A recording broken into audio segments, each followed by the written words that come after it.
કરીએ સુરતમાં પાંડેસરા વિસ્તારમાં એક છત ધરાશાયી થઈ હોવાના સમાચાર છે। પાંડેસરા વિસ્તારમાં મકાનની છત ધરાશાયી થતા 3 લોકો દબાયા છે।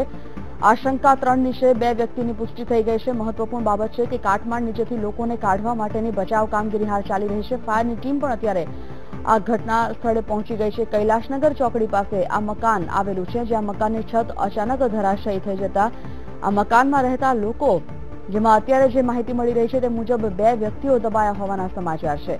ફાયર બ્રિગેડની ટીમ અત્યારે ઘટનાસ્થળ પર પહોંચી અને કાટમાળ હટાવીને આ બંને વ્યક્તિઓને, દબાયેલા વ્યક્તિઓને બહાર કાઢવાનો પ્રયત્ન કરી રહી છે। કૈલાશનગર ચોકડી પાસે મકાનની છત ધરાશાયી થઈ છે। વીટીવી સંવાદદાતા જોડાઈ ગયા છે પ્રજ્ઞેશ વ્યાસ। પ્રજ્ઞેશ, મકાનની છત ધરાશાયી થઈ હોવાના સમાચાર છે। બચાવ કામગીરી કયા તબક્કે, શું પરિસ્થિતિ ત્યાં?